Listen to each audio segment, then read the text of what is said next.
Bonsoir, le jour tombe.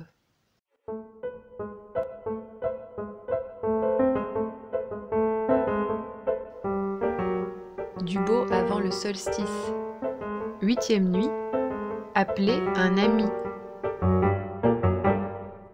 Bonsoir, le jour tombe. Avez-vous déjà appelé un ami pendant la nuit? Comme dans les jeux télévisés, quand on reste interdit après l'énoncé de la question à 1000 francs, quand on n'a pas de réponse face à la dernière énigme retorse que nous pose l'existence, et qu'on se demande si lui, si elle, peut-être, aurait une piste.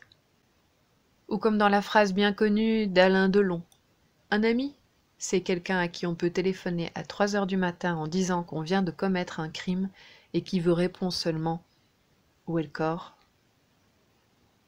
Ou simplement appeler un ami quand dans la nuit il n'y a plus rien à dire, à faire, simplement pour partager une blessure, le plus souvent en parlant d'autre chose, en utilisant d'autres mots avec lesquels on se dira tout ce qui doit être dit.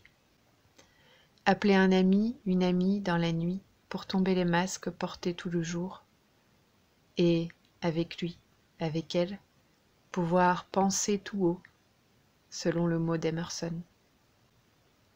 Appeler un ami dans la nuit et surtout savoir qu'il décrochera fidèlement. N'est-ce pas d'amitié que se languissent les personnages d'Edward Hopper, entourés d'un halo de solitude qui les isole des autres? Comme dans ce tableau, Automate, qui date de 1927, presque un siècle. Si nous savions déjà que l'organisation contemporaine de nos sociétés sépare les individus et fabrique de l'aliénation, nous avons ces derniers mois regardé avec encore plus d'étonnement les toiles de Hopper, croyant y voir soudain la prémonition des exils que nous pratiquons les uns envers les autres par le confinement et la distanciation sociale mise en place face au coronavirus. Mais qu'y a-t-il vraiment de nouveau dans tout ceci? C'est dans la modernité toujours la même corde qui se dénoue, celle du carcan, du clan, de la destinée familiale, des réponses toutes faites et des paradis promis pour bons et loyaux services. Toutes les servitudes dont on veut se défaire, comme un chien quand il secoue son poil alourdi par l'eau.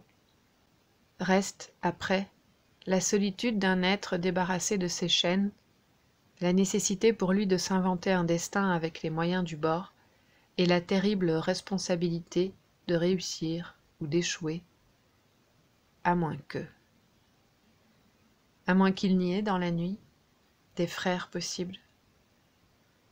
On a beaucoup relu le roman La peste de Camus depuis que le coronavirus est entré dans nos vies. Mais on a parlé peu de l'amitié qui, à mon sens, est centrale dans le livre. On a préféré y retrouver, comme un cerveau traumatisé, le calque de la chronologie des événements vécus.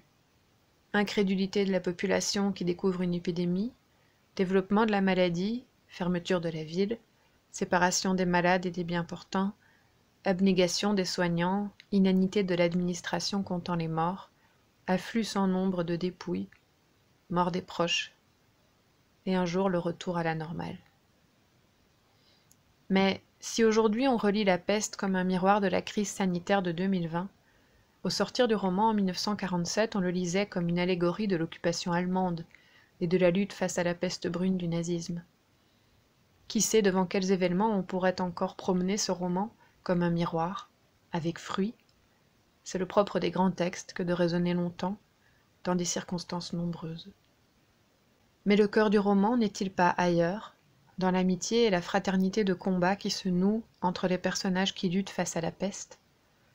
Peste qui, oui, est une maladie, comme le Covid, peste qui, oui, est un malheur, comme la guerre, mais surtout peste qui, comme la maladie ou la guerre, matérialise le risque de la mort, la peste qui, en réalité, ne fait que concentrer la menace qui de tout temps pèse sur la nature de l'homme. Le style de Camus est d'ailleurs aux antipodes de l'agitation du discours médiatique tel qu'on peut l'entendre depuis le début de notre crise sanitaire. Dans sa sobriété, Camus restitue la maladie, la mort, notre condition mortelle, comme des données de l'existence, intraitables, et inexorable. Et c'est dans ce monde absurde et révoltant, où, promis à toutes les joies, l'homme est aussi certain de s'en voir finalement privé, que les personnages, principaux et secondaires, chacun à leur façon, découvrent leur appartenance à une collectivité, à une nature humaine. En la défendant dans l'organisation du service sanitaire, par une action collective lucide, ils rendent un sens aux événements. Pas de salut dans notre condition mortelle, si ce n'est de coopérer, de lutter et de s'aimer en frères, et même quand tout parle de la mort, au cœur de la nuit, célébrer l'amitié et les joies offertes par le monde.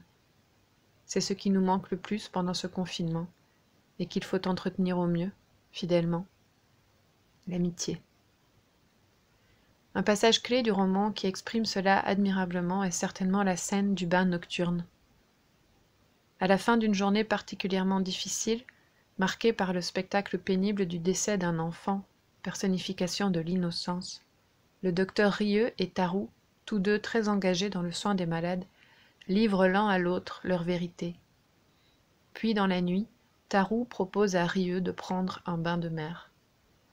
Ce plaisir simple et partagé, le seul qu'il s'octroie, célèbre la vie et l'amitié à la fois. Et j'ai vraiment beaucoup de plaisir à vous relire ce soir ce passage.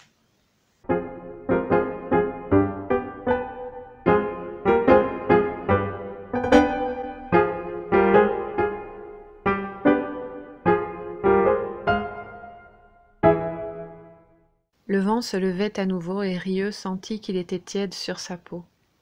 Tarou se secoua. « Savez-vous, dit-il, ce que nous devrions faire pour l'amitié ?»« Ce que vous voulez, dit Rieux. Prendre un bain de mer. Même pour un futur saint, c'est un plaisir digne. » Rieux souriait.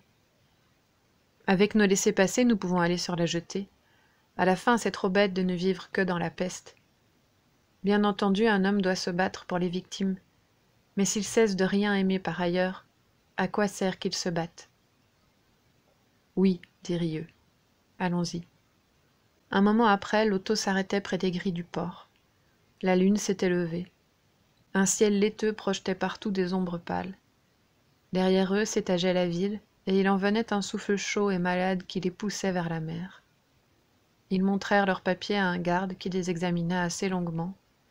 Ils passèrent, et à travers les terre-pleins couverts de tonneaux, parmi les senteurs de vin et de poissons, ils prirent la direction de la jetée. Peu avant d'y arriver, l'odeur de l'iode et des algues leur annonça la mer. Puis, ils l'entendirent. Elle sifflait doucement au pied des grands blocs de la jetée, et comme ils les gravissaient, elle leur apparut, épaisse comme du velours, souple et lisse comme une bête. Ils s'installèrent sur les rochers, tournés vers le large. Les eaux se gonflaient et redescendaient lentement. Cette respiration calme de la mer faisait naître et disparaître des reflets huileux à la surface des eaux. Devant eux, la nuit était sans limite.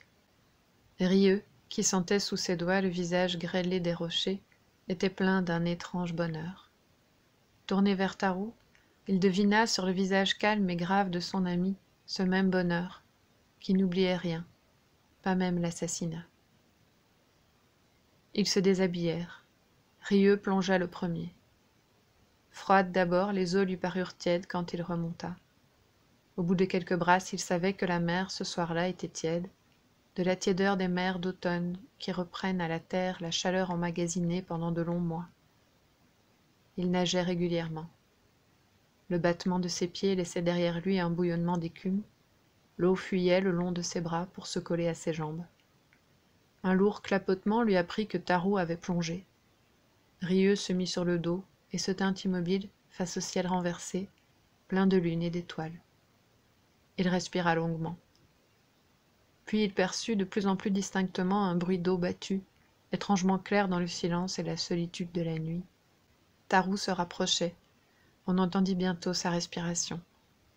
Rieux se retourna, se mit au niveau de son ami et nagea dans le même rythme.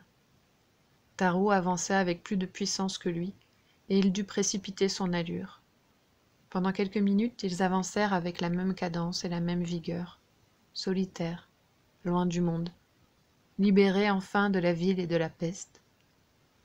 Rieux s'arrêta le premier, et ils revinrent lentement, sauf à un moment où ils entrèrent dans un courant glacé. Sans rien dire, ils précipitèrent tous deux leurs mouvements, fouettés par cette surprise de la mer. Habillés de nouveau, ils repartirent sans avoir prononcé un mot. Mais ils avaient le même cœur, et le souvenir de cette nuit leur était doux. Quand ils aperçurent de loin la sentinelle de la peste, Rieux savait que Tarou se disait, comme lui, que la maladie venait de les oublier, que cela était bien, et qu'il fallait maintenant recommencer.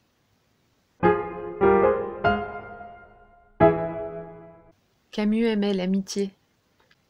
Il aimait se baigner dans la mer aussi. Et singulièrement ici, c'est dans la nuit que ces personnages retrouvent le plaisir sensuel de la nage, au cœur de la nuit de la peste, comme un double des joies solaires de la plage évoquées dans Noces et l'été.